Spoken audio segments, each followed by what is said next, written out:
Monday Night Chat with Wong Chen. Brought to you by the Member of Parliament for Kelana Jaya in collaboration with Invo.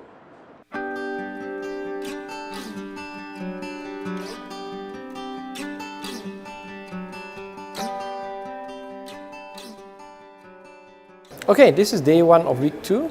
We've already had a whole week of debate last week. So today on Monday, we started on the debate on biodiversity. I took part in that. I gave about a 10-11 minute speech. I raised those basic questions that need to be answered by the minister. The minister proceeded to answer questions about 3 o'clock. I think there were a lot of participants, close to about 12 debaters. So we finished at 5:30. The minister is in mid answer of its policy side. We're going to start debating the next day on committee stage. That's it for day one.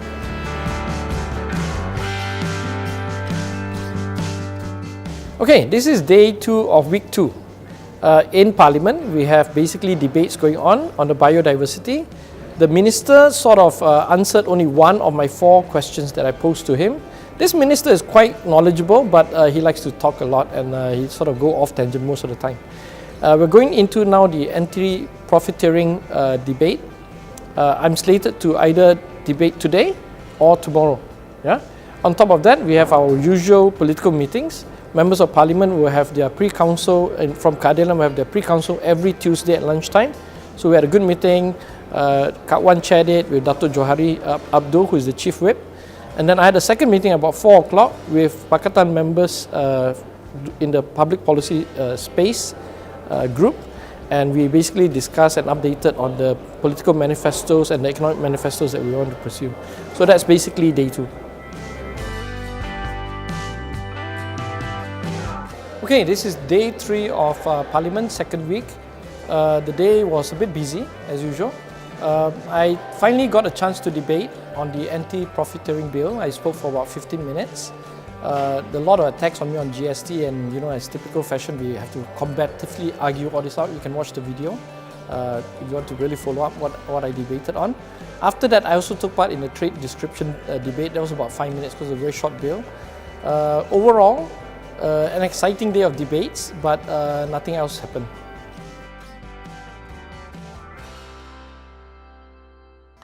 Okay, this is day 4 of the Parliament session, the second week.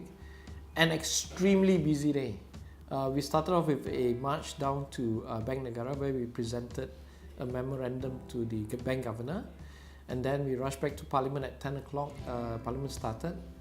I did a press conference at 12 o'clock, attended the Suhakam lunch at 12:30, attended the briefing by Suhakam, got out of that, and then took some phone calls with The Edge and also other reporters. And then went into Parliament and debated with Azalina Othman on the legal aid bill. And towards the end, the values bill cropped up at 5:30. And then at night, I had to go to a function where there was a human rights gathering of members of Parliament from Cambodia and also Philippines. So I had a long chat with them. And basically, that was a long day on Thursday. But happy to be working hard again. I just don't like so much just waiting in Parliament for my time to debate. So Thursday was a really, really good day for us.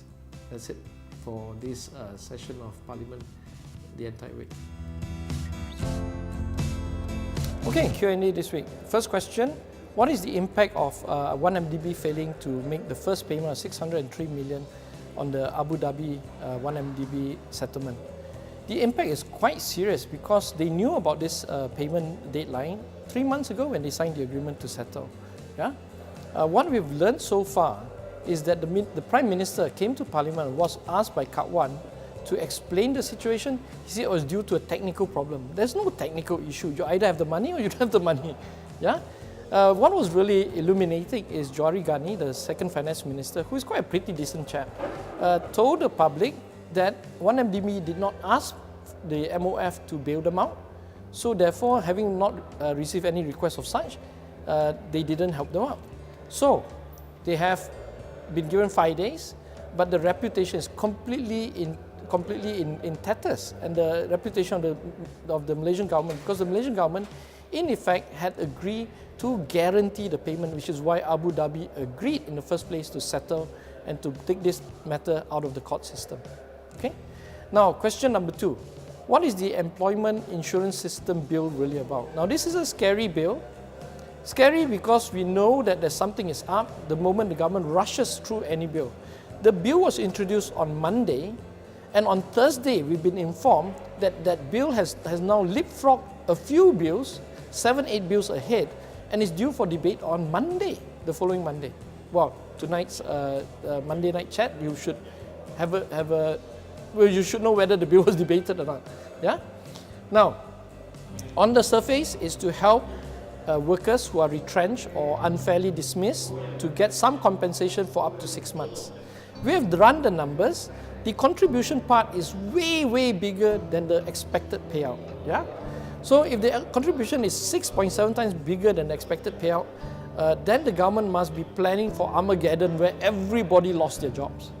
So when your contribution is bigger than the expected payout, the government is now fudging the numbers. They are asking workers who are already poor to pay more than they should pay to get insurance benefits. Therefore, we are we're going to fight this out. We're going to pressure the finance minister in particular to come out all the actuarial numbers so that we can actually see what is really going on. Now, question number 3, the last one. What did you guys do? What did the members of parliament do on Thursday to present the memorandum to the Bank Negara governor? Now, the Bank Negara governor is supposed to be independent. It's supposed to be professional. It's supposed to uphold the highest level of good governance and transparency. Ever since Muhammad Ibrahim, the new bank governor, took over from Zeti, he's been a very quiet bank governor. He's completely refused to make any statement or answer any questions regarding 1MDB. So the members of parliament had enough. The Singapore government, the Singapore Central Bank, basically the monetary authority of Singapore, has done multiple prosecutions and settlements with people related to 1MDB. And the central bank in Malaysia, the Bank Negara, should do the same, or at least put a bit of effort to resolve the issue, investigate, publish. All this is not being done. Fundamentally, I think the Bank Negara governor will be remembered, the new Bank Negara governor, and also possibly the old one will be remembered for not doing enough. And if we win the general election, the coming general election, I can assure you that a lot of difficult questions will be posed to him to answer why he has not done enough to protect the banking system in Malaysia. That's it for Q&A this week.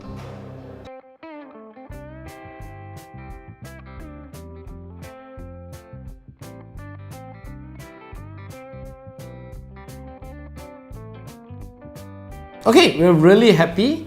At the start of the week, we did mention that we have a staffing arrangement or change in staff in P104 office. The reason why Tina is joining us this month is we're preparing her to take over from both Tania and Nadirah. Now, Tania and Nadirah, the really good news is a bit bittersweet for us because we'll be losing them.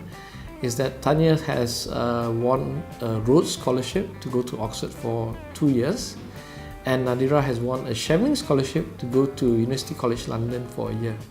So basically they'll be leaving in September and mid-September. So that's why we brought in Tina, and we should be getting Abigail back sometime in early September. So there's going to be major staff arrangement, and then we're looking forward to having Megan with us in December at the end of the year.